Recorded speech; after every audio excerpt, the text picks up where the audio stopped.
रायगड जिल्ह्यामध्ये काल ज्या पद्धतीने पाऊस पडत होता त्या पद्धतीने आजचा दुसरा दिवस जो आहे त्या दुसऱ्या दिवशी पावसाचा जोर जो आहे तो कमी झालेला आपल्याला पाहायला मिळतोय। सध्या मी सावित्री नदीच्या या ठिकाणी आहे। महाडमधली ही सगळ्यात मोठी नदी आपण पाहिली जाते। रुद्ररूप नेहमीच या नदीचं पाहायला मिळतं, परंतु आता मात्र इशारा पातळीच्या खाली नदी जी आहे ती वाहताना दिसते। काल मोठ्या प्रमाणात प्रवाह जो आहे तो पाण्याचा आपल्याला पाहायला मिळाला।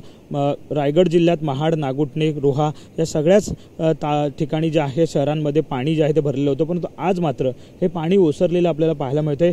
नद्यांची पातळी जी आहे ती खाली आलेली आहे।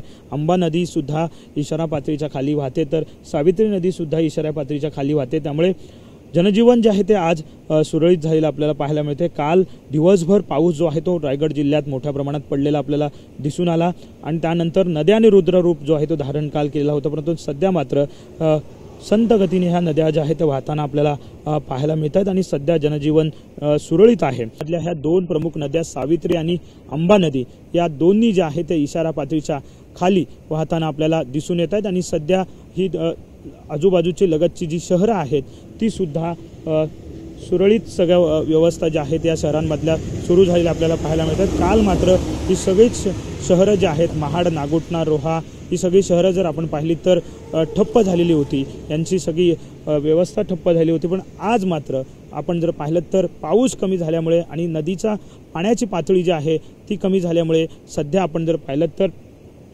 या ठिकाणी सावित्री नदीचं पात्र आपण जर पाहिलं तर संत गतीने वाहताना आपल्याला दिसून येतं। काल मात्र रुद्ररूप जे आहे ते धारण केलेलं दिसून आलेलं होतं आणि आज मात्र पाण्याची पातळी कमी झालेली आहे, पावसाचा जोर कमी झालेला आहे। त्यामुळे दिवसभर आता कशा पद्धतीनं हे वातावरण राहतं, पाऊस पुन्हा वाढतो का हे बघावं लागेल। कॅमेरामन रोहन सोबत विनायक डावरू, TV9 मराठी, मुंबई।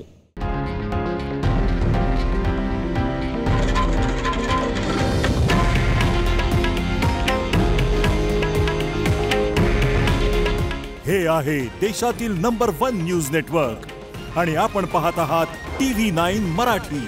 काळजी तुमची, हित महाराष्ट्राचं।